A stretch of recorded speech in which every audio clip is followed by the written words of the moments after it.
I don't steal from people who can't afford it. I don't hurt people that don't deserve it. If I say I'll do something, I'll do it.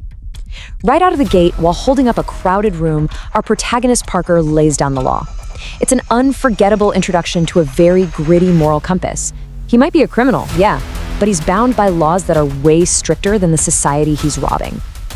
Welcome to our latest Cinematic Explainer, the cinematic anatomy of honor among thieves. Today, we're tearing into a high-octane script that somehow manages to perfectly blend a slick heist thriller with a really deep, fascinating character study of an uncompromising anti-hero. Let's jump right into Act 1, the anti-hero's strict code. In a totally chaotic underworld, Parker's strict personal code is what sets him apart. It's his defining trait. What we're looking at right away is a core conflict between structured criminal honor and reckless, greedy chaos. On one side, you have Parker. He executes his part of the job flawlessly, right? He even goes out of his way to calm down a terrified security guard named Ben, expecting nothing more than his agreed-upon cut. But then you have his crew, led by Melander and the completely erratic Hardwick. Hardwick is the absolute embodiment of pure, greedy chaos. He panics, he torches their distraction way too early, improvises their escape, and causes totally unnecessary collateral damage. It is the ultimate clash of ideologies. Which brings us to Act 2, Anatomy of a Betrayal. So, despite all the chaos, the crew actually pulls it off. They steal a cool $1 million. That's a massive haul, 200 grand for each of them. But, well, Melander gets greedy. He pitches this new, massive job and demands that everyone surrender their entire share of the $1 million just to use as seed money. And Parker, he flat out refuses. For Parker, a deal is a deal. Period. He tells them, "We made a deal, you said we split the take, that's what we need to do." And it's exactly this refusal to bend his principles that triggers a brutal, life-altering betrayal. The director uses this incredibly fast-paced editing to show us exactly how our anti-hero survives against literally all odds. When Parker refuses the new deal, the crew shoots him and leaves him for dead on the side of a dirt road, just tossed aside like garbage.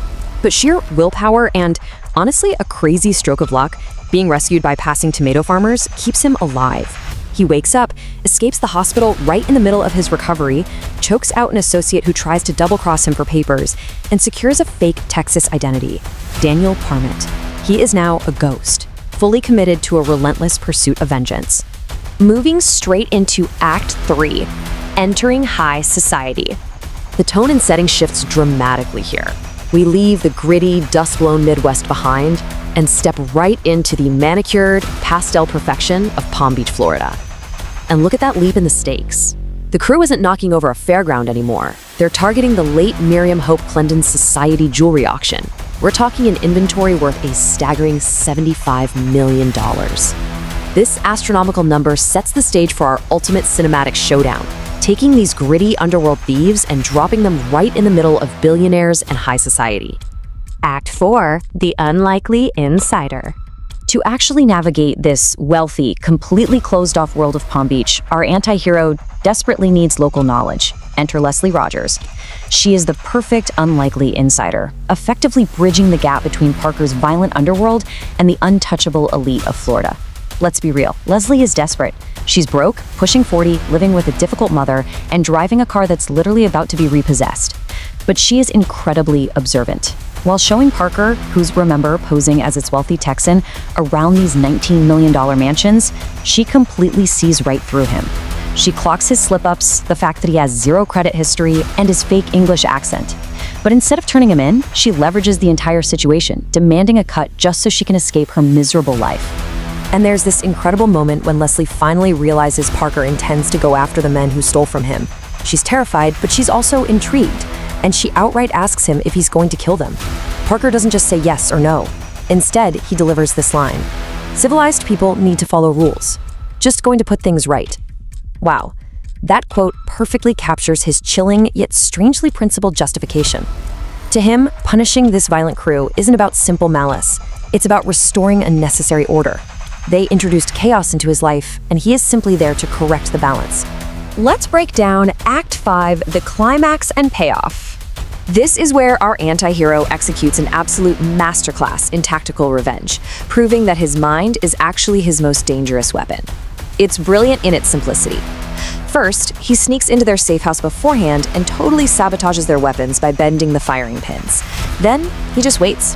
He lets them dress up as firefighters, pump smoke into the auction, and do all the heavy lifting to steal the $75 million in jewels.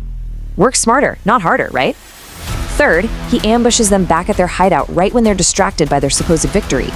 And finally, the brilliant escape, having Leslie stash all that loot in a random house's AC vent so they can retrieve it months later when the heat finally dies down. The aftermath of all this brings us to a really crucial thematic resolution.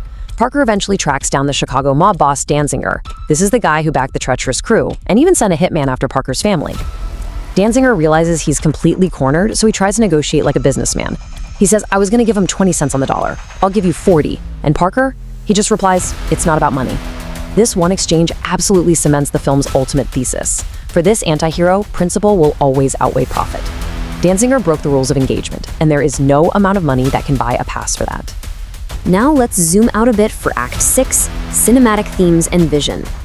To truly appreciate the director's vision here, we have to ask ourselves, how does the film actually contrast its distinct worlds visually and narratively? Because the entire story is intensely focused on the friction between two very different Americas. We see this friction literally everywhere. First, there's a massive visual and auditory clash. You have the harsh, gritty dialogue of the criminal underworld slamming headfirst into the pastel, sun-drenched, perfectly manicured lawns of Palm Beach. Second, there's this fascinating moral contrast. Think about it. There is an ironic, genuine loyalty among thieves. Parker makes absolutely sure his mentor and his partner are protected. Compare that to the fake politeness and relentless backstabbing of the high society real estate world Leslie is trapped in, where colleagues will literally steal clients with a smile. And finally, you have the overarching narrative theme, uncompromising personal order versus unpredictable greedy chaos. It's these specific, deliberate contrasts that elevate this from just being a standard auction movie into a truly compelling study of character and environment. So, this leaves us with a lingering, provocative question. Is a criminal with a strict moral code still a villain? Or when you're navigating a world full of treacherous mob bosses, greedy crew members, and superficially polite but cutthroat elites, is he actually the only true hero? It's the kind of question that really stays with you long after the final frame.